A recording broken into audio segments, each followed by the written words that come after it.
Я приветствую вас, дорогие друзья, уважаемые гости и подписчики моего канала. Премьера на моем канале этой субботы. Валерий Соловей сейчас со мной на связи. Здравствуйте, Валерий Дмитриевич.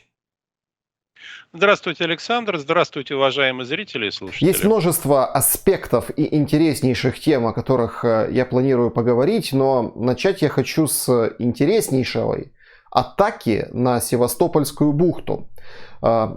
Атака дронов, официальный, скажем так, Севастополь, там, губернатор Севастополя, другие средства массовой информации говорят, что героически эта атака отбита, но по картинке, когда смотришь, видно, что вроде бы как отлет, но там же, в принципе, рядом и горит. И сообщается о том, что нефтехранилище или хранилище горючего тоже сейчас вот гасят и, собственно, туда попало. А также интересная картинка, что вертолет атакует дрон подводный, и якобы он взрывается. Отсюда, из этой всей, скажем так, череды и вереницы сообщений оттуда возникает очень интересный момент. Версий сразу несколько, потому что кружил американский беспилотник-разведчик в Черном море, эти дроны подводные. НАТО как бы атакует Севастопольскую бухту, а если не НАТО, то четко под руководством НАТО. Что это означает в ходе войны, и действительно ли это можно назвать каким-то таким очень интересным аспектом череды разных сообщений с фронта? Это, конечно, звучит как название технотриллера. Если бы мы с вами еще услышали, даже полгода назад, уже после 24 февраля, атака дронов на Севастополь, атака дронов на Черноморский флот, мы бы немало подивились, я уже не говорю 1,5 года назад. Но если переходить к существу вопроса, я считаю, что это довольно новое явление. Ну, даже недовольно, это просто новое явление. Это попытка атаковать базу Черноморского флота. Российское руководство это предполагало, оно к этому готовилось, насколько мне известно, и перевело управление, и часть кораблей перевело и собирается переводить, в частности, подводные лодки в Новороссийскую бухту, которая дальше и которая лучше, поэтому лучше защищена. Что касается участия НАТО, ну, не секрет, что НАТО так или иначе участвует в конфликте не только поставками техники, а в первую очередь и поставками техники, и подготовками людей. В первую очередь все-таки это разведывательная помощь. Да, это наблюдение за российскими вооруженными силами через натовские возможности, американские в первую очередь, хотя не только американские. Это координация действий, это снабжение информацией. Это один из ключевых аспектов сейчас вообще военных действий. Ну, не только сейчас, но всегда так было в мире. Допустим, когда я помню, читал свое по началу еще Великой Отечественной войны, почему советские войска так проваливались, несмотря на то, что у них было превосходство. И вывод у авторов был обычно один, что были обрушены системы связи и был нанесен удар по штабам. То есть коммуникации с информацией в режиме, особенно сейчас, реального времени, и использование этой информации в режиме реального времени для нанесения ударов, это первостепенно важно. Поэтому, когда Путин говорит, и российская пропаганда утверждает, что Россия воюет с НАТО, в каком-то смысле это справедливо, да. Ну, собственно, такого типа конфликты это не новость. Советский Союз, когда воевал, допустим, где-нибудь в Латинской Америке или в Африке, он тоже во многом воевал с Западом, потому что противостояние носило тогда глобальный характер. Сейчас это противостояние относится исключительно, или точнее в первую очередь к Украине, если мы имеем в виду сферу вооруженной борьбы. НАТО, конечно, и дальше будут оказывать помощь Украине в этом. Пока что мало сомнений. Я не уверен, что результаты выборов, промежуточных выборов в Соединенных Штатах повлияют критически на эту ситуацию. Насколько я знаю, все-таки есть консенсус и внутри республиканской партии насчет того, что необходимо нанести России военное поражение. В данном случае военное поражение наносится на территории Украины и руками украинцев. Ну, здесь я могу сказать, что американцам и НАТО повезло. Я знаю, что это звучит цинично, потому что для Украины это трагедия. Кстати, для России тоже это будет трагедией, и, возможно, большей, чем мы сейчас предполагаем. Ну, так или иначе, лучше всего, конечно, воевать чужими руками. И это сейчас делается. Будет ли происходить подобное дальше? Да, конечно, будет происходить. Будут появляться новые системы. Я думаю, Украина будет получать и дальнобойные, более дальнобойные ракеты, и сфера поражения российской территории со стороны Украины может расшириться. Если украинское наступление окажется успешным, то и Украина выйдет там, к границам, которые, ну, я скажу так деликатно, были в свое время межгосударственными границами. Да. Для Украины это бы означало, и сфера поражения значительно расширится. Ну, неспроста же там в Белгородской области уже начинают надолбы бетонные ставить, готовить линию обороны.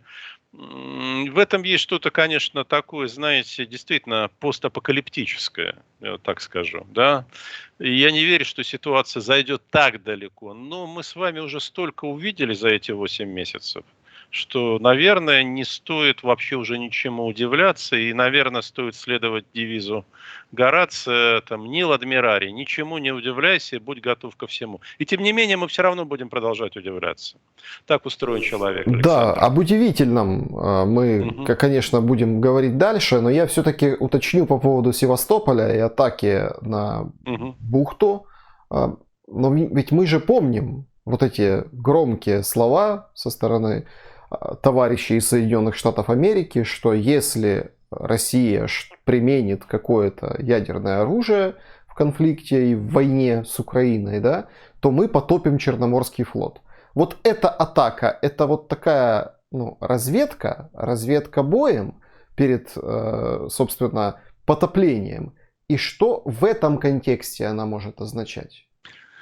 Александр, хорошо, что вы так поставили вопрос. Да, я склонен полагать, что это именно так и выглядит. Что России дают понять, что у нас, там, в данном случае, у Запада через Украину длинные руки, наша техника может дотянуться всюду, куда мы хотим.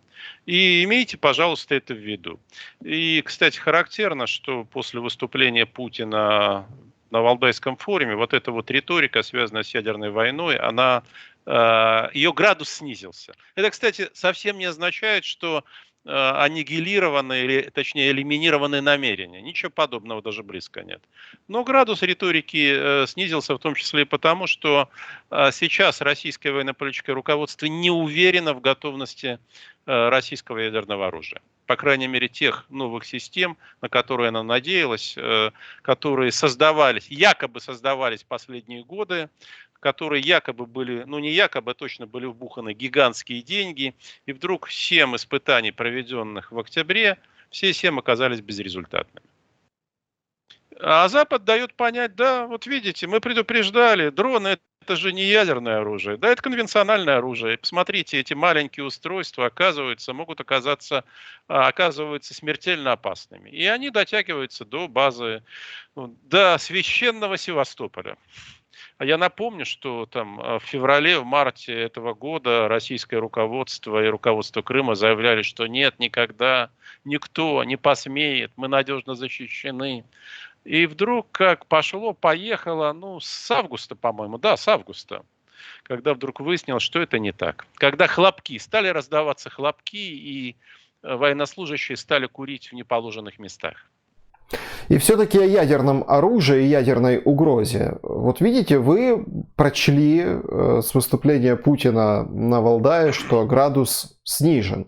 Некоторые же, и на моем канале в том числе, эксперты говорят, что ну как бы снижен, но не совсем. И слова Путина о ядерном оружии, ну, наоборот, как бы подливают масло в огонь. А, Я понимаю, почему это говорят. Я и сам это говорю, что если это обсуждается, вообще обсуждается на международном форуме, если это послание, адресованное миру, то даже если вы говорите, что у нас нет политической военной необходимости использовать, на самом деле вы подтверждаете то, что вы об этом думаете постоянно. постоянно. Но тем не менее, сам градус обсуждения может быть несколько снижен. Он перестанет быть таким истерическим. Но, как я уже сказал, отвечая на предыдущий вопрос, от намерений нисколько не отказались. Другое дело, что я могу сказать вот сейчас уверенно абсолютно, проблема-то в том, и это, кстати, Путин отразил косвенным образом в своем выступлении на Валдайском форуме, что нет уверенности в действенности этих систем. То есть не доставки. С баллистическими ракетами все в порядке, они летают. Поэтому, скажем, та тренировка, которой руководил Путин, она в этом смысле ничего не подтверждает, ничего не опровергает. Все дело в зарядах. А вот с зарядами оказалась проблема. Поэтому он сейчас может, ничтоже сумняшися, сказать, ну нет, ну у нас не было. У нас нет такого намерения. Вот сейчас могу точно сказать, вот в настоящий момент нет. Потому что вы не можете реализовать намерение, если вы не уверены в том, что ваша бомба взорвется. А сейчас в этом нет уверенности. Я не говорю о старых советских системах. Они, скорее всего, действенны, как оказались действенны старые советские артиллерийские системы. Да, они уступают американским, да, они уступают французским, но они вполне себе действенны. И мы это видим. К великому сожалению, и испытывают украинцы. Так что Путин будет ждать, но еще раз повторю, это самое важное, от своего намерения он не отказался. Да, здесь просто очень интересно выглядит ответ Байдена. Ну, мол, если говоришь, то зачем ты об этом говоришь? И Конечно. вот именно вот это... Это как пьяница всегда думает о водке и говорит, а больное здоровье. Это приблизительно так же. Это точно. Но Байден сказал решительное «да», что он поедет на G20, и возникает вопрос, поедет ли Путин, будет ли встреча, а что Зеленский. Многие по мере приближения даты проведения G20 говорили, что ну смотрите, это вот все к этому идет, эскалация идет, а на G20 что-то вот якобы подпишут. И вот чем ближе, скажем так, вот этот ноябрь, то, ну, собственно, как-то не видно конца и края эскалации, и не видно каких-то новых таких вех, чтобы действительно можно какое-то соглашение о чем-то с кем-то в принципе подписать. Что вы думаете по этому поводу? А я с вами полностью согласен, Александр. Нет предмета для переговоров. Это одна из причин, по которой Путин, скорее всего, не хочу сказать наверняка, но скорее всего на этот саммит не поедет. Потому что для него это бы имело смысл только в том случае, если был бы какой-то предмет, даже не подписания, а разговора, делового разговора с тем же Байденом. Тогда можно было бы говорить хоть на ногах, хоть у туалета, выдержать этот остракизм, который бы его подвергли лидеры западных стран. Ну, чтобы поговорить с Байденом, но о чем-то конкретном, о чем-то предметном. Сейчас нет предмета для переговоров. Его просто нет. Хотя Россия, в том числе и Путин на Валдайском форуме, сказать, она посылает сигналы, что мы готовы. Но мы готовы как на наших условиях. Причем обратите внимание, что запрос начинает уменьшаться. Вот нам нужен коридор в Крым, да, вы должны гарантировать российский статус Крыма, ну, возможно, что-то еще. Возможно, что-то еще. То есть так называемые новые территории, они вполне могут стать предметом торга. Но Украина пока на этот торг не идет, и в этом намерении не идти на такой торг ее поддерживает Запад. Что будет дальше, мы с вами не знаем. Возможно, Запад устанет поддерживать Украину. Возможно, плата за поддержку ему покажется неприемлемо высокой. Этого нельзя исключить. Во многом это будет зависеть, может быть, даже в решающей степени от действий украинских вооруженных сил. Если их наступление окажется успешным, то у Запада больше стимулов поддерживать и больше надежд на военное решение этой конфронтации, то есть на то, что можно нанести России именно военное поражение. Если это превращается в затяжную позиционную борьбу, чего нельзя исключить с приближением зимы. И как раз российские вооруженные силы сейчас пытаются строить и строят эшелонированную оборону вот на этих новых территориях. То есть речь не идет об экспансии дальнейшей, а о том, чтобы удержать хотя бы то, что есть. Насколько успешно все это окажется.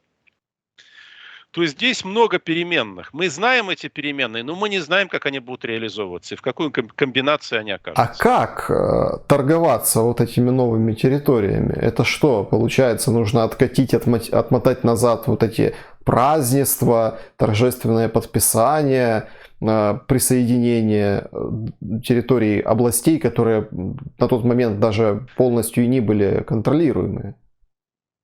Хороший вопрос. Поэтому Владимиру Владимировичу настоятельно советовали не объявлять о формальном включении этих территорий в состав России, потому что это ограничивает свободу рук и лишает Россию гибкости во время переговорного процесса. Причем на этом настаивала в том числе и часть ближайших соратников Путина. Некоторые были за то, чтобы отрезать себе все пути отступления. Другие говорят, что не надо отрезать себя. Это очень похоже на историю в 2014 году, когда первоначально, как вы помните, обсуждался вариант с тем, чтобы провозгласить Крым независимым государством, понятно, квазинезависимым, заключившим партнерские договоры с Россией, находящиеся в союзе с Россией государства. Но это бы дало гораздо больше свободы Российской Федерации для переговоров с Западом и даже с Украиной. Вот то, что сделано было в сентябре, это ограничило пространство для переговоров, но тем не менее, видимо, каким-то образом надеются в это пространство вернуться. Каким образом? Ну, если мы предположим, что уходит Путин, да, или он слабеет, то его преемники или его преемник говорят, ну, послушайте, мы не несем ответственность за его поступки. Ну, для этого надо, чтобы его преемник не был связан с военными действиями. То есть, чтобы он исходил из числа не там чекистов, не военных, не к ночи будь, ну, не будь, сказать, сказано, упомянуты они, а вот из штатских. И, так сказать, тяжело больной человек, мы знаем. Вот данные медицинского заключения. Как это с Лениным было. О, да он вообще не то, что там говорить, он мыслить-то не мог. О чем, в общем, известно. Какую мы ответственность можем нести за поступки такого человека? Поэтому давайте-ка мы возвращаться назад. Давайте все забудем. Давайте будем вести бизнес как прежде. Ну да, ну извините, так вышло. Мы здесь не откатывайте санкциями назад, а мы, соответственно, будем откатывать с этих территорий. Потому что разговор об этом шел уже летом, когда Россия по линии Совбеза вела консультации с американцами. Потом консультации были по инициативе американской стороны прерваны, но это не означает, что они не могут быть возобновлены. Но для этого вот необходимо, для расширения поля переговоров, чтобы Путин исчез. Или, по крайней мере, перестал определять внешнюю политику.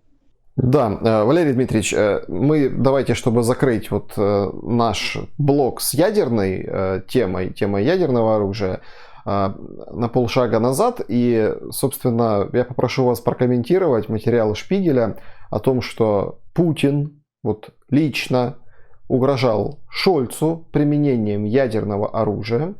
Понятно, что Шольц это не подтвердит, но там в этом материале пишется, что, конечно, не подтвердит, но есть на это, скажем так, все предпосылки. Даже называется 3 варианта вот такого удара ядерным оружием. Это Берлин, город, это база в Рамштайне, еще одна авиабаза, Бюхель, по-моему, называется. Скажите, а вот здесь начинаешь немного... Ну вот все смеялись там, ну многие смеялись с разных выражений Путина на Валдае. Ну там и сидеть на попе ровно, и ну целый там просто цитатник можно себе, там даже некоторые публикуют публикацию пост Ксении Лариной, которая вот и вырвана из контекста фразы в хронологическом порядке выстроила, это всех очень веселит в сети. Но когда вот читаешь материал Шпигель и вот эти угрозы, то понимаешь, что здесь ну, не просто дворовое хамство, здесь нечто большее за этим стоит. Что вы думаете об этих угрозах новому относительно руководителю Германии?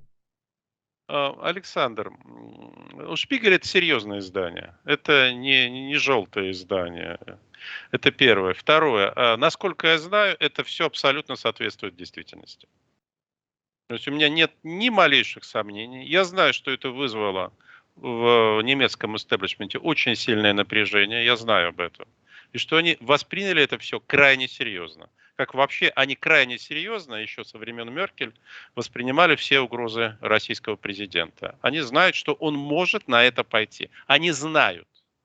Другое дело, что это новый шаг в эскалации, потому что эскалация следующим шагом будет иметь не нанесение удара по базам НАТО, а следующим шагом должно быть нанесение разового или неразового удара по территории Украины. Да? Но этот вариант нанесения ударов по базам НАТО, он рассматривался, и он рассматривался на протяжении нескольких лет. То есть немцы об этом знают, американцы об этом знают. Да? Просто у эскалации есть своя логика. И вы должны пройти,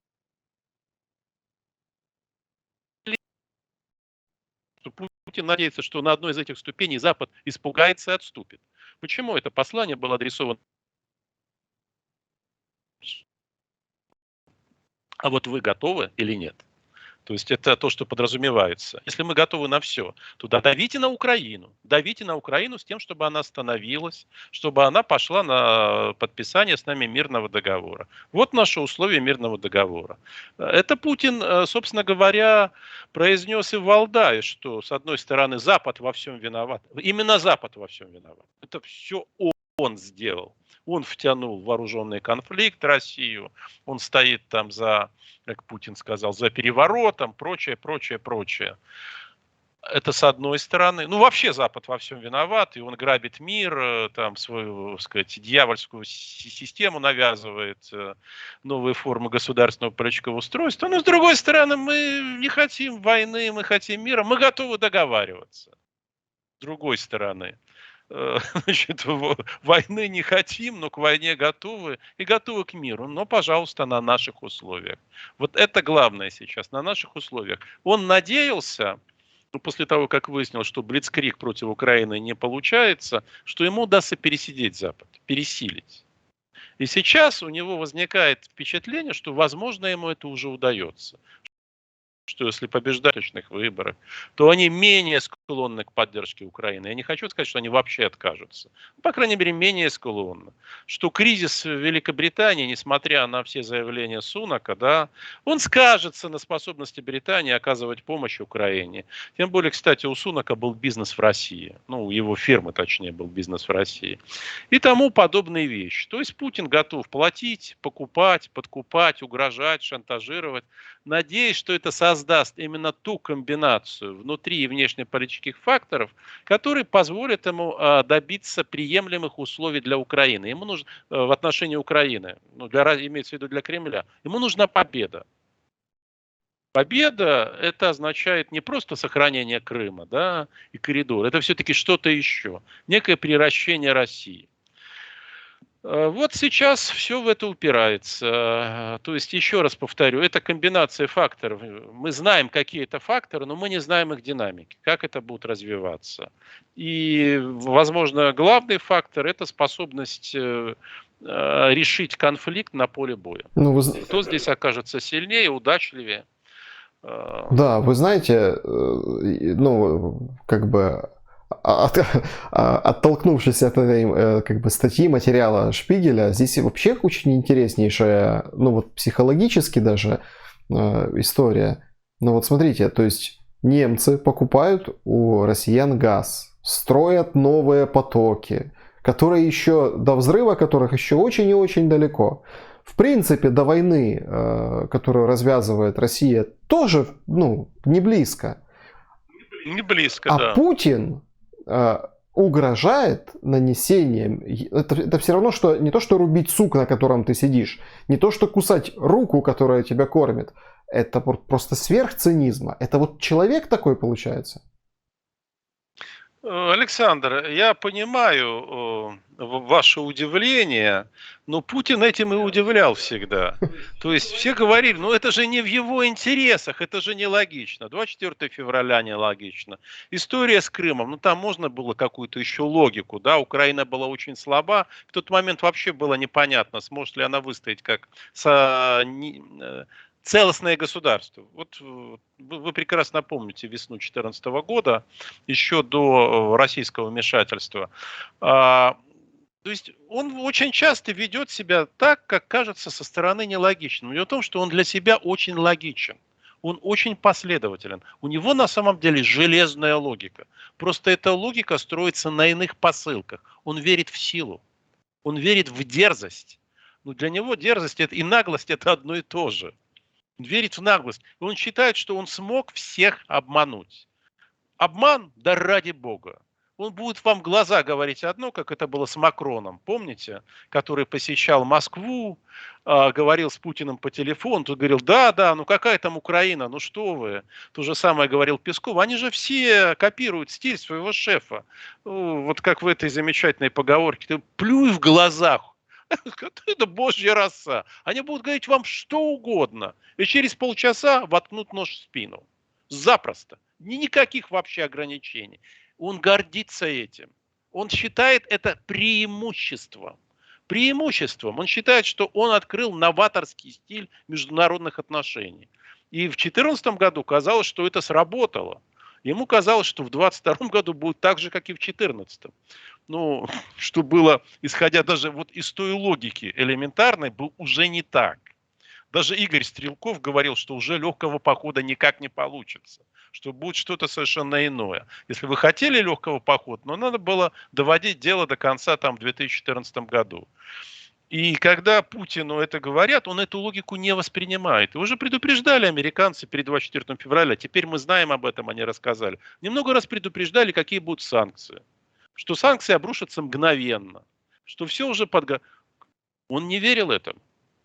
Или точнее, он надеялся, что он их успеет обхитрить, что он проведет операцию так быстро, что вводите вы санкции, не вводите, это уже какого. Тоже точно так же с использованием ядерного оружия. Точно так же вот с этим шантажом. Ну, он всегда сочетал пряник и кнут. Вот с одной стороны, пожалуйста, вы можете получать, немцы, дешевый газ. Мы будем вас коррумпировать.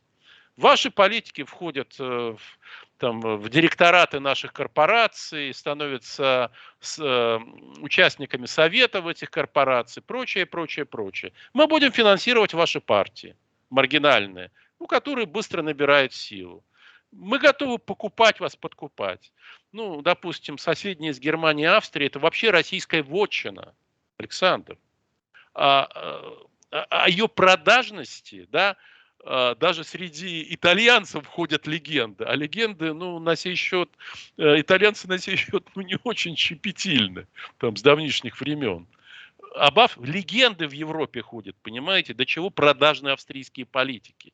Сами австрийцы об этом мне рассказывали несколько раз, когда я с ними беседовал. Они мне тыкали пальцем и показывали. Я там был на семинарах. Вот этот чиновник потерял, бывший, он потерял, значит, там столько-то, 100 миллионов евро, у него были бизнес-интересы в России. А этот лоббировал интересы такого-то банка, я не буду банки называть, естественно, и фамилии чиновников, да, и должности, которые они называли. Ну, хотя бы вот эта история с бывшим министром иностранных дел Кнайселем, да, который Путин приезжал на свадьбу, она более чем показательна. Другое дело, что сейчас, конечно, демонстрировать все это, близость с Россией, даже былую, упаси Боже, это чрезвычайно опасно в репутационном плане. Но деньги получены. И, кстати, это очень смешно. В России в свое время хотели запретить криптовалюты. Или взять под жесткий контроль. И знаете, почему не запретили, не взяли под контроль? А потому что оказалось очень удобно переводить деньги с западным политикам и чиновникам. Политикам в первую очередь. Очень удобно. Это такой отличный канал транзакций. Вам уже не надо эти чемоданы. А я знаю, что это были чемоданы с кэшем. И не один чемодан передавались там в нулевые годы. А теперь мгновенно все делается. Вы там перевели сколько-то биткоинов или USDT, и никто ничего не знает. Можно, конечно, найти концы, отследить. Вот это вот сочетание, пряник, как говорил Филипп Македонский, осел, груженный золотом. Да, вот осел, груженный золотом, который вас в ослов превращает. То же самое делалось по отношению к Украине. Украинские чиновники коррумпировались, им предлагалось сотрудничество с Россией. Многие соглашались. Ну, я думаю, знаете, исходя из такой крестьянской хитрости, ну, типа, мне ж платят, я ж буду получать деньги. А дальше, ну, как оно обернется, посмотрим. Ну, обернулось вот не так, как планировала Россия. А то я бы нисколько не удивился. И, кстати, вы бы увидели, сколь много чиновников бы украинских оказались на службе нового украинского правительства, настаивающего на вековой дружбе двух братских народов и на необходимости тесного союза, значит, с Российской Федерацией. Вы бы немало подивились, поверьте. Я думаю, что в будущем еще будут разбирательства. Это вообще необходимо, мне Но кажется. вы знаете, Если Украина, да, рассчитывает выстроить независимую траекторию развития и эффективную, Но вы да. знаете, Валерий Дмитриевич, а вот это количество в качество почему-то не перешло. И мы видим вот этих специалистов, Это правда. специалистов по Украине, которые вот перед 24 февраля носили бумажечки в красные папочки Путину. И вот кажется, последние недели вот стало окончательно понятно, вот окончательно понятно, что просто самого Путина перед 24 числом дезинформировали, обвели вокруг пальца. И, собственно, вот эти люди, с которыми, там, я уверен, на 100% советовались, анализировали, строили планы, они просто лгали.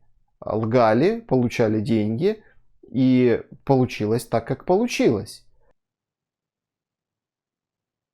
Это чистая правда. Ну, видите ли, трудно быть специалистом по Украине. Меня это лично всегда удивляло, если вы даже не знаете украинского языка. Да, И вы требуете, чтобы украинцы говорили по-русски, потому что вы, я понимаю, там родственные народы, родственные языки, но я прекрасно знаю, что русскому очень тяжело понять украинский.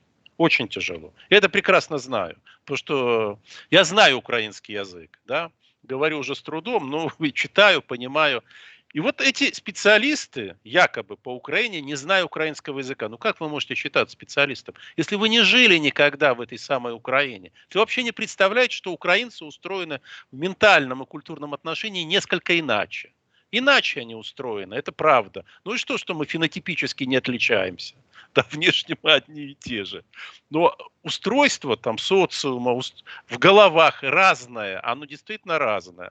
Это первое. Второе. Те, кто давал эти советы и должен был нести за них ответственность, он просто успешно капитализировал деньги, которые выделялись. Вот те сотни миллионов долларов, которые давались на создание агентурных сетей в Украине, в том числе и Медведчук этим занимался. Он говорил, да у нас все уже готово. Путина же действительно уверили, что Украина готова пасть к его ногам, что там есть сети, дружины, которые как только стоит показаться русским солдатам, они просто сами возьмут власть и встретят вас хлебом и солью. Ну, если не, там, не песнями и танцами, то хлебом и солью как минимум. Что говорю, сотни, миллиарды баксов в это были вбуханы, миллиарды. Они были украдены. И не наполовину, а процентов, наверное, на 90, если не на 95. Известно, по каким каналам это все шло, поступало там каким людям. А потом они разводят плечами и как, а что же вы нам давали? Ну, не надо было давать. А, понимаете, это у победителя всегда много союзников. А когда вдруг вы не победитель, а вы начинаете терпеть поражение, то все от вас начинают дистанцировать. Говорят, ну, не знаем, мы ничего не помним. Не было такого. Вот глядя вам в глаза, скажу, ничего подобного. А предъявите ваши доказательства. Ну, кто же их предъявит теперь? Поздно, все, деньги потрачены, деньги ушли. А вы можете от всего отказаться. Ну, это очень увлекательно, но для Украины ситуация была, вы знаете, очень драматичной. Ну, зачем я буду далеко ходить, вы это знаете лучше меня. Я просто знаю, насколько разветвленной была эта агентурная сеть. Ну, хотя я, когда интересовался, я всегда спрашивал, а вообще эти люди что будут делать? Они что сейчас делают? Говорят, вообще ничего не делают. Они получают бабло. Говорю, ну хорошо. То есть там предполагается, что они получают деньги, и это обеспечивает их лояльность. Говорю, ну да. А что будет потом? Ну, они эту лояльность продемонстрируют, когда мы придем. Вот пришли. А лояльность никто демонстрировать, оказывается, и не собирался. Ну, видимо, за исключением Херсона. Я думаю, что его относительно быстрое падение в объятия российских вооруженных сил было вызвано как раз вот пятой колонной. Угу. Ну, мы о Херсоне поговорим. Ну, похоже, да, похоже на то. Я в данном случае глубоко не вникал, но есть такое ощущение. Или украинцы сочли, что это не столь важное направление, и не надо его удерживать. То есть не надо уже за него бороться. Хотя там тоже Путину раз 5 докладывали, что Херсон в руках российских войск. Раз 5. Ну, спешили, да, там, то есть вошли в город, где-то зацепились, говорит, все, Херсон пал. Пал к ногам вашего императорского величества. Все, можете на белом коне въезжать скоро. И скоро то же самое будет с Киевом. Что-то в таком. Да, мы про Херсон поговорим отдельно и про вот эту шахматную партию, которая разыгрывается вот там на южном направлении, на востоке сейчас интереснейшее событие с какой-то угрозой из Беларуси. Мы об этом немного далее поговорим. Я хочу начать, скажем так, вот тему военной мощи Российской Федерации с Шойгу, который, сидя перед Путиным за столом уже покороче, сообщил об итогах частичной мобилизации и завершении частичной мобилизации. Многие как-то вот с брезгливостью, что ли, смотрят на цифры, которые приводил Шойгу. Вот эти 300 тысяч, 86, собственно, уже на передовой, остальные там 4% добровольцев. В общем, странные цифры и странное завершение частичной мобилизации, которое, как указывали, кстати, многие обозреватели, не подтверждается вот отменой указа или там новым указом. Что происходит в этом направлении сейчас? Ну, происходит пауза, переход мобилизации в вялотекущий режим. Паузу решили организовать, потому что на этом этапе действительно задачи выполнены. Мобилизовали 610 тысяч человек. 610 тысяч человек. Сколько находится сейчас на фронте, я не знаю. Но я думаю, что в данном случае цифры Шойгу близки к реальным. То есть около 100 тысяч, остальные еще не добрались. Но они доберутся туда, несомненно. Второй этап мобилизации решено провести после Нового года. То есть вот сейчас. И в таких же объемах. То есть от полумиллиона до 600 тысяч человек. То есть это совсем не. Что касается всего остального, ну, для чего нужны мобилизованные? Вот как раз для того, чтобы удерживать стратегическую оборону. Что если вы собираетесь контролировать территорию, вам нужны люди, чтобы врыться в землю и сидеть там, значит, не пускать украинцев, отражать украинские атаки. Перейдут ли они в наступление? Ну, если будет сочтено, что украинские силы истощены, украинские возможности вести наступательные действия подорваны, то, может быть, они перейдут в наступление. Но для этого надо время. Путин сейчас играет на выигрыш времени. Он надеется, что время обернет военную ситуацию в его пользу и внешнеполитическую ситуацию одновременно обернет в его пользу. Это борьба на истощение, да, это правда. Другое дело, что внутриполитическая динамика в России может оказаться такой, как и динамика военная, что Путину придется прибегать к еще каким-то сильнодействующим средствам. У него осталось только одно такое средство – это оружие массового поражения. Угу. Валерий Дмитриевич, много сейчас разных сообщений и трактовок того, что происходит с Кадыровым, вокруг Кадырова. Очень там просто разорвали на цитаты его там публикацию о все том же генерале Лапине. Мол, ребята не могут его найти. И тут уже строятся разные как бы версии. Это получается, ребята ищут, Лапин скрывается, или как бы что происходит. Но я вот здесь хочу интересную, скажем так, трактовку этих событий преподнести вот с точки зрения, ну вот есть там условно 1,5 источника, то есть один как бы подтвердил, мне вторые, ну так, ну, не опроверг, поэтому я так называю 1,5 источника, что это может быть близко к истине, вот эта версия, что солдаты российской армии очень не любят, давайте я так выражусь, кадыровцев.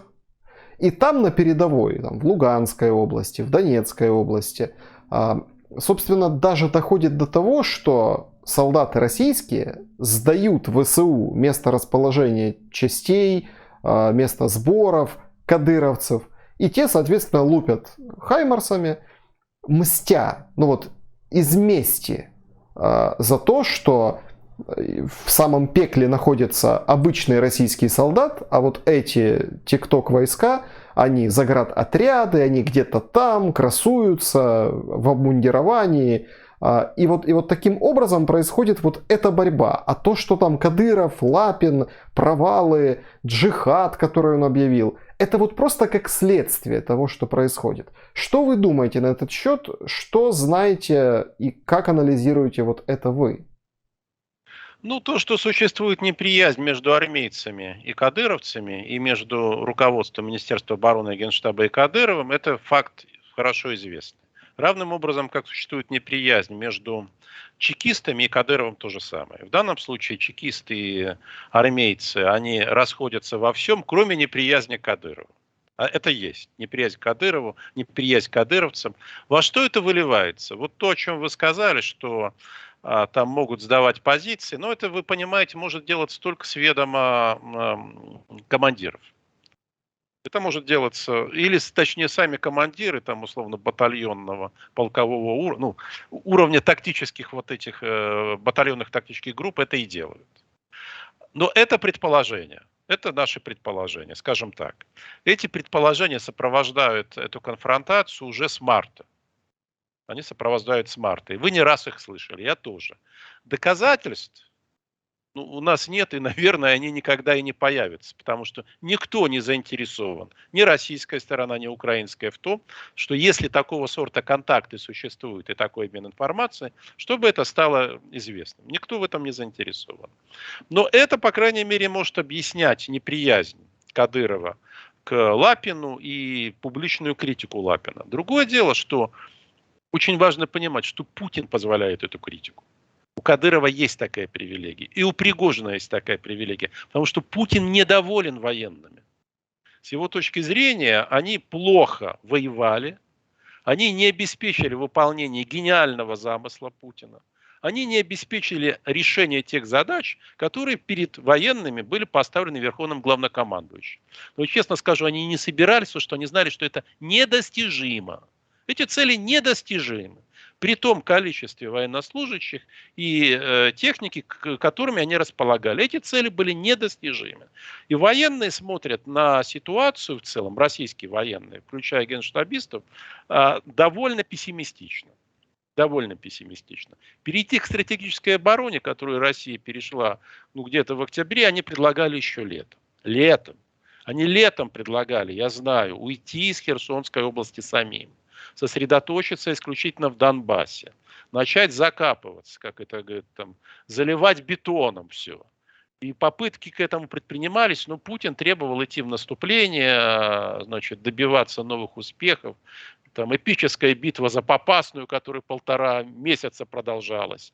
Берлин быстрее взяли, понимаете?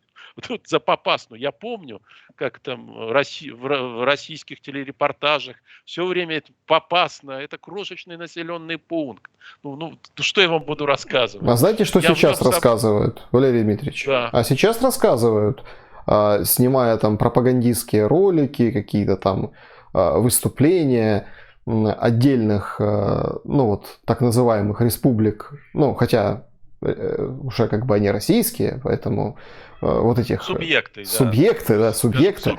Они говорят, что это украинская армия уничтожила вот этот вот милый, красивый городок Попасная. Естественно. Украинские вооруженные силы уничтожили Мариуполь. В этом нет никаких сомнений. Вы знаете, эта пропаганда очень эффективна для российской аудитории, я вам честно скажу.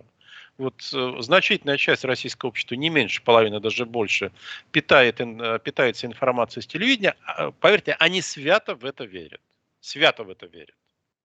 Говорят, ну что, они сами все сделали. И это в других отношениях, в общем, казалось бы, не глупые люди, даже гуманные.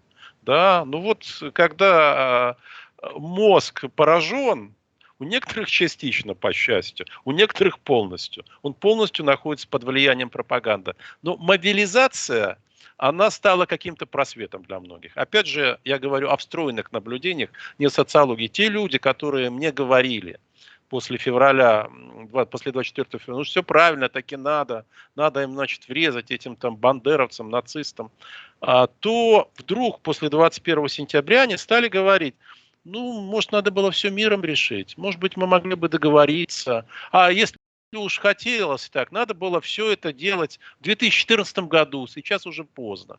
То есть на общественное настроение факт того, что военные действия стали приходить в дом, в квартиру, в семью, конечно же, повлияло.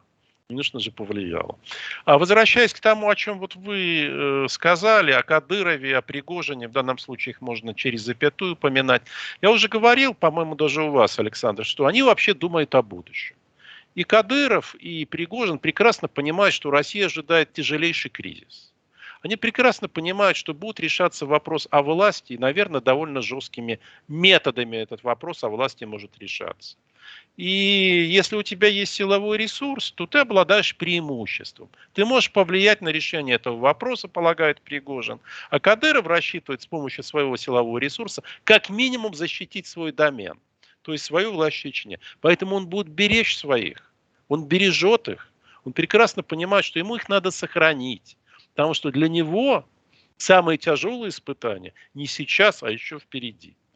Ну, Путин, он получил карт-бланш троллить военных. И то, что он получил из рук Путина погоны генерал-полковника, вы понимаете, это просто откровенный троллинг Генштаба. Ну так, а в Путин Генштабе таким образом что, издевается. не думают тоже о будущем? Вот эти же... Естественно, думают. Они ждут того часа, когда они смогут расправиться. Они мыслят сейчас вот таких категорий. Почему я стал там последние 2 месяца, ну 1,5, по крайней мере, говорить, что в России существует риск гражданской войны, которого раньше не было. Но если не гражданской войны в классическом виде, что нет идеологии, то смуты. Смуты. Вот когда существует там полицентризм, различные центры силы, у них силовые ресурсы. Тот же самый Пригожин, обратите внимание, вот злые, но осведомленные языки уверяют, что это он ангажировал Игоря Стрелкова, Гиркина. Что тот оказался в распоряжении Вагнера, а не в распоряжении вооруженных сил Российской Федерации. И это указывает на попытку Пригожина выстроить альянс. Это не большинство общества, да, то, которое активно поддерживает специальную военную операцию, военные действия. Но это очень активное и крикливое меньшинство. Это не меньше 10-15%. И главное, у них сейчас есть военное представительство. У них есть свои средства массовой информации, эти вот турбопатриотические телеграм-каналы. У них есть хоть какая-то идеология. Я понимаю, что она примитивная, чудовищная. Просто уничтожить Украину. Вот то, что сказал Красовский, это на самом деле выражение взглядов очень многих. Не большинства, но очень многих, да, крикливых. Те, которые... Надо просто уничтожить Украину, как это, украинство. Слушайте, ну, они с носителями собираются уничтожать-то украинство. Это же понятно. О чем, в общем, Красовский в запале полемическом и проговорился. Ну, он проговорился, а другие пишут это в телеграм-каналах, другие говорят не на столь широкую аудиторию, и ничего им это сходит с рук. И вот Пригожин формирует альянсы с этими людьми. То есть думают о будущем. Все начинают, ну не начинают, начали уже думать о будущем. И готовятся к этому будущему. И будущее это будет очень тревожным и опасным. Ну, для Украины на самом деле это, конечно, к лучшему, потому что значит, тогда от нее отстанут. Как только начинаются проблемы внутри, вы начинаете отставать от всех соседей. У меня на канале Дмитрий Потапенко, аналитик, высказал мнение, что Пригожин, Кадыров и Суровикин, вот это и будет такой триумвират, с которыми, собственно, и будут подписывать какие-то в будущем соглашения Запад, Украина. Путина отодвинут, он будет, скажем так, с ними довольно серьезно считаться и чуть ли не останется такой номинальной фигурой. Мне интересен ваш взгляд на это мнение, особенно ввиду того, что «Медуза», вот последнее сообщение было, что Путин готовится к выборам 2024 года, и даже есть там некоторые подробности, что, мол, ну, как бы даже и технического кандидата не будет. Все будет строиться на вот этой идеологеме противостояния Запада, и вот единолично, единогласно его быстренько в 2024 году переизберут. Что вы можете сказать о этой модели, имея в виду, вот как зарубок, вот эту инсайдерскую информацию от политтехнологов, которую выдала «Медуза»? Ну, что касается версии, которую высказал Потапенко, она любопытная, но абсолютно фантастическая. Ничего подобного даже близко нет. Даже близко. Никогда эти люди не смогут определять политику в России. Потому что они ненавидимы самыми влиятельными корпорациями, я имею в виду профессиональными корпорациями. И эти корпорации, если надо, уничтожат этих людей. Суровикина презирают в Генштабе. Он не свой для них. Вот они подвергают его остракизму и даже, по слухам, саботируют многие его приказы, офицеры Генштаба.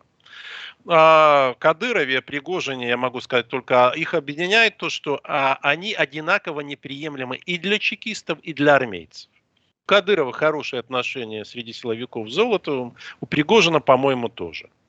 Поэтому, если они могут полагаться, то только на себя, возможно, на какой-то свой альянс, но не на альянс с генералом Суровикиным. У него ничего подобного, никакого ресурса собственного никогда не будет. Что касается сообщения «Медузы», ну, конечно, администрация президента будет делать вид, что все в порядке, что мы готовим выборы, что Путин пойдет. Ничего подобного не будет вообще. Это просто исключено. Я бы сказал, на 146%. Не будет ни выборов в 2024 году, они будут раньше, и не будет никакого участия Путина в выборах. Это просто исключено физиологически. Это невозможно. Невозможно. Но это способ показать, что все в порядке, что у нас стратегическое планирование, что мы будем о будущем, думаем о будущем, что это навсегда. Но это как раз и есть дымовая завеса. Потом я уже несколько раз говорил, в частности, ну, слушайте, вы нашли кому верить. Администрации президента. Они вас обманут, если потребуется, 10 раз на дню. И будут делать это убежденно, искренне и с пониманием своего превосходства над вами. Потому что вы лох, да, мы лохи, которым можно впаривать все, что угодно. И это же работало, Александр. И продолжает все еще работать. Валерий Дмитриевич, интересно, вы очень категоричны по поводу выборов 2024 года и уверены на 100%, что они будут раньше. Когда? В следующем году. Они будут в следующем году. Объявлены они, скорее всего, не хочу сказать наверняка, будут объявлены в этом году, что в следующем году состоится президент. Значит, весной? Предположительно весной, да, они готовятся на весну. А кого выбирать будут россияне? Пока что наиболее вероятный претендент, ну, number one, это Дмитрий Патрушев, сын Николая Патрушева. Ну, будут, наверное, какие-то технические кандидаты. Ну, нельзя же так, чтобы совсем не было никого. Ну, может быть, дедушка Зюганов будет. Может быть, кто-то еще. Я пока не могу предсказать. А Путин на это согласен? Да, естественно. Это только с его ведома можно готовить такой оборот. Да, это его согласие на проект. Он несколько раз его повторял, последний раз где-то неделю тому назад. Вас за эти утверждения, вы неоднократно их высказывали, ну, с определенной периодичностью, очень сильно критикуют. Мол, ну как же, как это? Взять, у тебя война в разгаре, взять и отойти от дел. То ты был властителем судеб и великим человеком, не знаю, там, верховным главнокомандующим, а теперь ты будешь вот где-то сбоку, и, мол, Путину это, ну, грозит смертью, грозит унижением, грозит многими факторами, и сам он как бы не хочет. Это не так, Александр. Это совершенно не так. То, что он не хочет, это правда. Но он знает, что это придется делать. Судьба неумолима. В данном случае с ним это именно так обстоит. Это первое. Второе. Меня критиковали с конца прошлого года, когда я говорил, что вопрос о конфронтации с Украиной решен. И что она непременно будет. И я сказал об этом 31 декабря в эфире «Эхо Москвы», и ведущий той передачи Максим Курников до сих пор об этом вспоминает. Когда я сказал, что на рубеже февраля-марта начнется вооруженная конфронтация с Украиной. Потом многие приносили извинения. Конечно, не все, кто смеялся и критиковал. Я в марте стал говорить об том, что будет объявлена всеобщая мобилизация, что к ней есть готовность. И, скорее всего, она будет объявлена осенью, хотя это будет запоздалое решение. Она осенью была объявлена. Я говорил, что будет введено частичное военное положение. Я говорил об этом много раз, начиная с конца весны. Частичное военное положение, как мы видим, введено. Я говорю сейчас, что военное положение будет распространяться на большую часть страны, по крайней мере на столице. Такое решение предварительно уже принято. Это произойдет после Нового года. И надо это не в целях мобилизации, а в политических целях. Обеспечить железный порядок в момент проведения досрочных президентских выборов и перехода власти в другие руки. Владимир Владимирович не хочет уходить от власти, но ему придется это сделать. Просто придется. Вот есть обстоятельства, перед которыми не имеют все. И даже президент, и все, кто жил на земле, и все, кто живет на земле. Они вынуждены смириться перед этими обстоятельствами. А Путин вообще кому-то верит? Потому что если придется уйти, то, соответственно, кто-то ему должен дать гарантии о сохранении жизни, каком-то статусе, не статусе. Если он эти гарантии получит, они будут выполнены? Он поэтому и готов передать власть в руки клана Патрушева, потому что он доверяет Патрушеву. Насколько он вообще кому-то доверяет, они очень близки с Николаем Платоновичем, действительно близки. Он входит в тройку самых влиятельных людей России. Патрушев делит второе и третье место с Юрием Ковальчуком по этой части. И он глава самого влиятельного клана, самого влиятельного силового клана. Среди штатских этот клан, конечно, не пользуется особой популярностью в силу понятных причин, но тем не менее есть и группы штатской элиты, которые на него ориентируются. Поэтому, если Патрушев даст, а он готов дать гарантии, они будут соблюдены. Патрушев относится к числу людей, кстати, это очень интересно, об этом знают на Западе, который соблюдает свои обещания. Что если он дает обещания, то он их соблюдает. Знаете, для России это колоссальная редкость, Александр. Я не знаю, как сейчас для вас, да, для Украины. Для нас это редкость.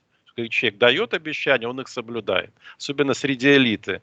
Поэтому, да, у Путина есть основания быть уверенным на 99,99%, что обещания будут выполнены. Другое дело, что ситуация может начать разворачиваться по непредвиденному сценарию. Для этого и надо вводить военное положение, чтобы она не стала разворачиваться по такому сценарию, чтобы она не вышла из-под контроля.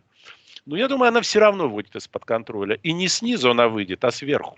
Угу. Очень интересно. Интересно, скажем так, вот это видение. Интересно, как будут разворачиваться события вокруг этого. Я, дорогие друзья, всех приглашаю подписаться на мой канал, поставить лайк этому видео, написать в комментариях, что вы думаете по поводу услышанного. Валерий Соловей будет отмечен как пользователь YouTube. Нужно кликнуть на его имя и фамилию, вы попадете на его YouTube канал. И я тоже призываю вас подписаться, потому что там тоже очень интересный контент и интересные разные видео, разной длительности, но, скажем так, с глубокой аналитикой, поэтому, друзья, приглашаем вас точно быть вместе с нами. Валерий Дмитриевич, я, смотрите, хотел бегло спросить, коротко ваше мнение о встрече Путина с военкорами, которая Кадырова пост о Лапине раскритиковали. Это было удивительно, достаточно. И что повлияло на эту критику? Уголовные дела, которые на них завели? Или... Они зависимы. Повлияли, я думаю, деньги, финансовая зависимость, они зависимы от администрации президента, они зависимы от Министерства обороны. Министерство обороны тоже может профинансировать, обеспечить нужную тональность публикаций. И это пряник и кнут, да, угроза уголовок. вряд ли бы завели против многих, потому что власть не хочет вступать в конфликт вот с этой турбопатриотической общественностью. Это было бы для нее крайне нежелательно сейчас. Но, тем не менее, напугать кого-то конкретно вполне можно, и это передается всем. Тем более сейчас в России разворачивается такая цепочка дел против телеграм-каналов, и Ксения Собчак оказалась даже втянута в эту историю, несмотря на свою известность, свой статус и близость к Путину. Так что к этому относятся более чем серьезно, конечно же, к подобной угрозе, даже если она носит гипотетический характер. Просто знают, что она может быть легко реализована. Если в России предупреждают, что тебе дадут по голове металлическим прутом, у вас не обязательно дело до суда доводить, вам просто могут дать прутом по голове. Слушайте, это очень интересный момент. А я сталкивался с такой угрозой, Александр. Я это хорошо знаю, что это не шутки. Вот меня предупредили, да, чтобы там чего мне избегать, что не надо выходить на улицу. Если я там выхожу, вот такие-то меры безопасности. Сказали даже, от кого эта угроза конкретно исходит. Я не буду сейчас говорить. Это у меня было несколько раз за последние 2 года. Несколько раз такие ситуации. И эти обещания, просто я знаю другие случаи, когда это все реализовывалось. Вот как... Так что у меня были основания верить своим и в реальность этих угроз. И у этих людей тоже. А можете, понятно, что, наверное, это некорректно говорить о себе, поэтому я задам вопрос вот следующим образом.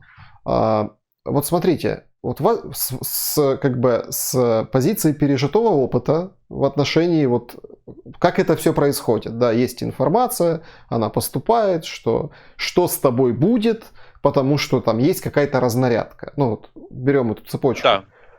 А что с Собчак произошло? Там говорят уже, и она уже и не подозреваемая по состоянию... Якобы, да, у нее не было процессуального статуса, но в любом случае это была угроза. Угроза была обозначена.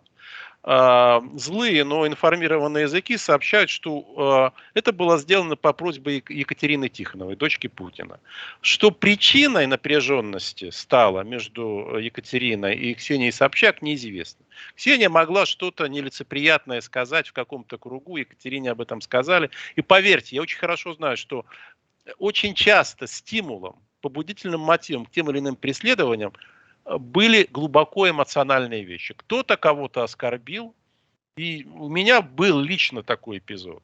Когда я написал пост об одном, в то время это был один из самых влиятельных людей России. Один из самых, сейчас уже не столь влиятелен. Где я написал о том, какое ему прозвище дали в администрации этому человеку. Как его сейчас называют. И после этого у меня были очень серьезные проблемы. Чрезвычайно. Да? Хорошо, там угрозы не были реализованы, но я просто знал, что не могут быть реализованы. Поэтому эмоциональные вещи, они способны стать побудительным мотивом для уголовного преследования, для того, что на вас совершат нападение, для того, что вас изобьют и вообще покалечат.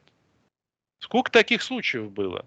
Допустим, известный журналист Кашин, пожалуйста, классический случай. Классический. И это известный еще эпизод. А сколько не столь известных, я уж там не говорю в провинции, а сколько эпизодов, о подоплеке которых никто не знает. Опять же, не буду. Знаю там... был такой известный молодежный политик Жуков в России, да, Егор, по-моему, Жуков, хотя мы с ним встречались, очень симпатичный, кстати. Его избили, да, причем избили так тяжело. Это все было мотивировано как раз каким-то из неудачных заявлений Жукова. Угу, интересно. Ему так отомстили. Хорошо, он там не пострадал, его избили тяжело, но он не был покалечен. Валерий Дмитриевич, то есть, исходя из того, что мы обсуждаем, и как механику того, что произошло с Собчак... Механику, да. Да, давайте так выразимся. Механика того, что происходит с Собчак, это свидетельство не столько о каком-то там преследовании на уровне политическом, это свидетельство того, что она уехала, потому что испугалась за свою жизнь и здоровье. Ну, я бы сказал, за свободу в первую очередь, потому что это реально, если даже вас задержат на какое-то время, это не лучшее времяпрепровождение, это находиться в изоляторе там временного содержания, поверьте, или там, не дай бог, еще в СИЗО оказаться, в следственном изоляторе. Второе, это всегда угроза чего-то большего, чего вы не знаете, потому что когда вы находитесь в руках кого-то, да, ну в данном случае у какой-то из группировок, вы вообще-то во многом беззащитны. Во многом беззащитны. И даже если вас потом освободят, кто знает, что с вами успеет произойти. Что окажется в том чае, который вы пьете. Или что вам передадут в той продовольственной посылке, которую якобы вам привезли родственники или друзья. Вы не знаете об этом. И такие примеры есть. Вот Навальный, который еще до его отсидки, да, который находился там в изоляторе, и с ним что-то происходило. Врач говорит, ах, это у него аллергия. Ну, это не было аллергией. Да. Это не было аллергией в случае с Алексеем Анатольевичем. Поэтому риски велики. Я думаю, что здесь есть и некая общая, конечно, тенденция. Это преследование независимых телеграм-каналов с большой аудиторией. А Собчак большой телеграм-канал, у нее там свой медийный холдинг, и она относительно, я подчеркну, по российским меркам, она относительно независима. Поэтому надо и показать всем место, дезорганизовать. А еще лучше отжать. Это хороший актив. Вы можете им потом пользоваться, он будет вам приносить прибыль. Что будет с ней? Так что политика здесь тоже присутствует в каком-то измерении. Да, конечно. что будет с ней дальше? И просто, многие, завершая тему Собчак, говорили, что, вот смотрите, это означает, что башни Кремля переругались, группировки, кланы противостоят друг другу, а Собчак просто, дали уйти одни, бежали за ней другие, и это свидетельствует о том, что очень сильно расшатались общие позиции в верхушке, вот в самом верху, в окружении президента чуть ли. Откомментируйте, пожалуйста. Это не так. Это преувеличение. Ксения Анатольевна не настолько значимая фигура, она известная, да, но она не настолько значимая, чтобы из-за нее возник какой-то конфликт. Ничего подобного даже близко нет. И надо пожертвовать кем угодно. То есть близость к президенту, в общем, может уже ничего не значить. Этому нет. Что касается ее дальнейшей судьбы, я думаю, что спустя какое-то время она договорится об условиях возвращения. А может быть, сочтет за лучшее не возвращаться. Это очень рискованно сейчас возвращаться в Россию. При любом раскладе. Если после Нового года будут вводить военное положение, да, в Москве и Петербурге, что планируется, я не хочу сказать, что это непременно будет сделано, но это планируется, то оно предполагает в том числе и ограничения для блогеров. И есть там в военном положении такой любопытный пункт, что вас могут арестовать на 30 суток. Не арестовать, интернировать. То есть вам вообще никаких обвинений не... Просто следуя закону в военном положении, вы интернированы. Раз и все. Где 30 суток, там и 60, вы понимаете. Вот, а там и 90.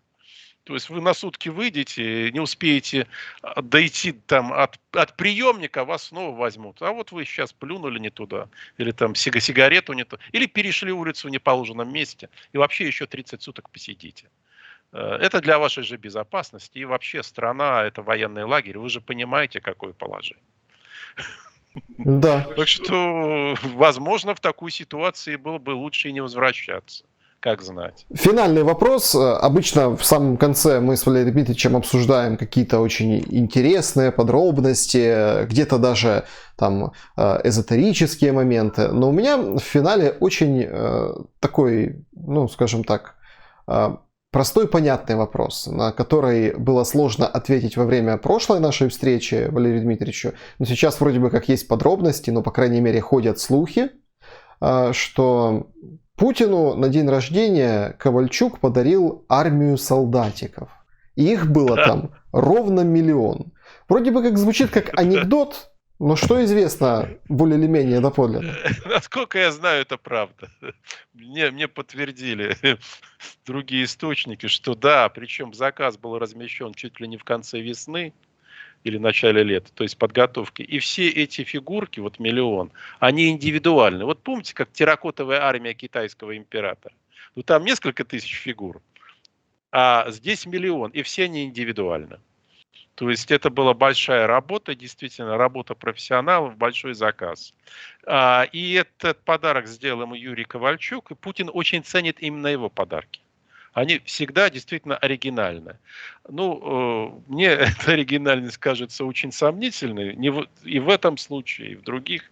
Но, тем не менее, Ковальчук знает, как угодить Владимиру Владимировичу, и Юрий Валентинович обладает на него очень большим влиянием. Ну, вообще, настолько, насколько кто-то может на него влиять, на Путина. Поэтому я сказал, что он входит в число, в тройку самых могущественных людей России. А что с этими солдатиками сейчас? Путин играет?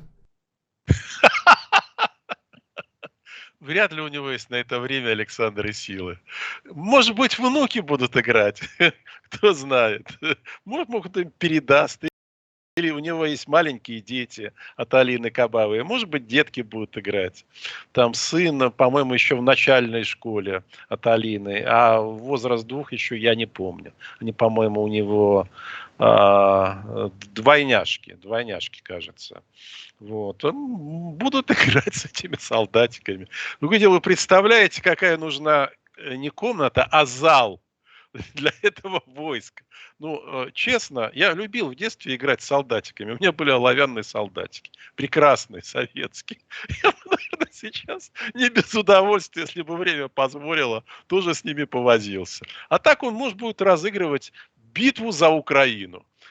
Понимаете? Причем точная будет натура. Вот 500 000 с одной стороны, 500 000 с другой. Я не знаю, в какой форме они. Вот это интересно. Может быть, там перерисовать надо, кому-то триколор будет, а кому-то трезуб и разыгрывать. Валерий Соловей был моим собеседником сегодня. Валерий Дмитриевич, спасибо вам за ваше время и ваши мысли. Спасибо, Александр. Спасибо зрителям. Всего хорошего. Друзья, берегите себя. Сейчас очень непростое время. И самое главное, это попробовать сохранить холодную голову и желание анализировать все, что происходит. Я очень благодарен вам за то, что вы подписываетесь и в комментариях демонстрируете свою готовность и интерес подумать над тем, что происходит сейчас, чего нам ждать дальше, ну и проанализировать то, что с нами уже произошло. До скорого. Увидимся точно.